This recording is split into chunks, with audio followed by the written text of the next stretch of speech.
और इस वक्त की एक बड़ी खबर हमारे सामने है। ऑस्ट्रेलिया में कोविड वैक्सीन के क्लिनिकल ट्रायल पर रोक लगा दी गई है। वैक्सीन वॉलंटियर्स में दिखने लगे एचआईवी के भ्रामक लक्षण, एंटीबॉडी की वजह से एचआईवी संक्रमण के गलत नतीजे सामने आने लगे।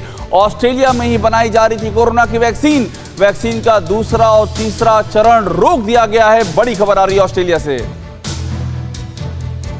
इसके अलावा ऑस्ट्रेलिया ने फाइजर की वैक्सीन के तत्काल इस्तेमाल को भी फिलहाल टाल दिया है। एक और बड़ी खबर,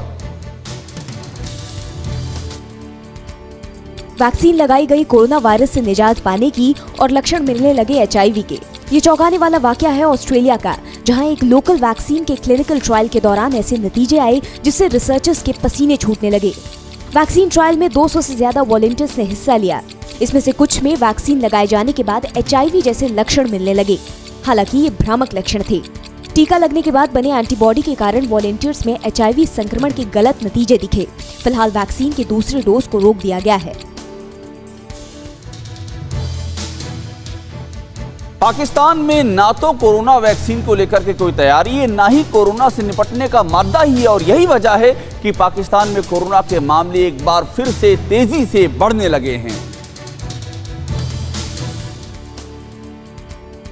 पाकिस्तान में इमरान खान की सरकार आंख मूंदे बैठी है। ना कोरोना के कहर की चिंता है और ना ही उससे लड़ने की तैयारी। नतीजा यह है कि पाकिस्तान में फिर से कोरोना से मौत का आंकड़ा बढ़ने लगा है।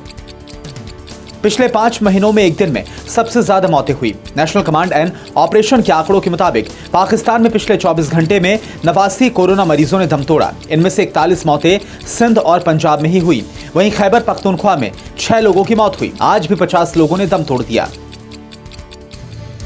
वैक्सीन आने से उम्मीद ये की जा रही है कि दुनिया वापस पुराने ढर्रे पर लौट आएगी। कुछ वैज्ञानिक ऐसा मान रहे हैं कि कोरोना वायरस ने दुनिया की उम्र बढ़ा दी है। वैक्सीनेशन की शुरुआत हो चुकी है।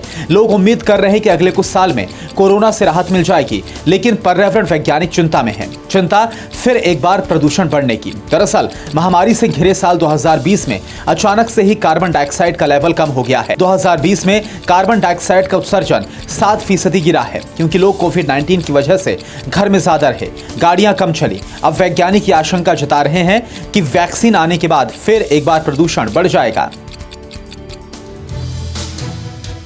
और दिल्ली वालों के लिए राहत की खबर है। दिल्ली अब कोरोना की तीसरी लहर को पार कर चुकी है। देश का इकलौता ऐसा राज्य जिसने कोरोना की 3 लहरों को देखा और झेला, उस प्रदेश का नाम है दिल्ली। खबर इसलिए अच्छी है क्योंकि 3 लहरों को झेलने के बाद दिल्ली अब कोरोना के खतरनाक वेव से बाहर निकल चुकी है। नवंबर में भयावह दिखा कोरोना के 3rd वेव का असर। सिर्फ नवंबर में 1,82,010 लोग कोरोना संक्रमित। कोरोना के 3rd वेव में 2,698 लोगों की मौत। दिसंबर शुरू होने के साथ दिल्ली में कोरोना के मामले में कमी आने लगी है, जबकि रिकवरी रेट भी बढ़कर 95% तक पहुंच गया है। स्वास्थ्य मंत्री डॉक्टर हर्षवर्धन ने कहा है कि इस देश में कोरोना वैक्सीन के मापदंडों से समझौता नहीं किया जाएगा। देश में 3 स्वदेशी के साथ में कुल 8 कोरोना वैक्सीन पर काम जारी है। दुनिया पर काल बनकर टूटे कोरोना महामारी से निपटने के लिए पूरी दुनिया कोरोना वैक्सीन का बेसब्री से इंतजार कर रही है। भारत समेत दुनिया के कई देश कोरोना वैक्सीन बनाने में जुटे हैं। भारत में 3 स्वदेशी समेत 8 कोरोना वैक्सीन का निर्माण चल रहा है। कोरोना वैक्सीन के ट्रायल के बीच स्वास्थ्य मंत्री डॉक्टर हर्षवर्धन ने बड़ा बयान दिया है। हर्षवर्धन ने कहा है कि कोरोना वैक्सीन के मापदंडों को लेकर कोई भी समझौता नहीं किया जाएगा। वैक्सीन का असर देखने और वैज्ञानिकों से इजाजत मिलने के बाद ही वैक्सीन के इस्तेमाल की इजाजत दी जाएगी। अमेरिका, रूस, चीन, ब्रिटेन से लेकर इंडिया में कई वैक्सीन का ट्रायल चल रहा है। फिक्र आपकी, सोमवार से शुक्रवार रात 9 बजे सिर्फ TV9 भारतवर्ष पर।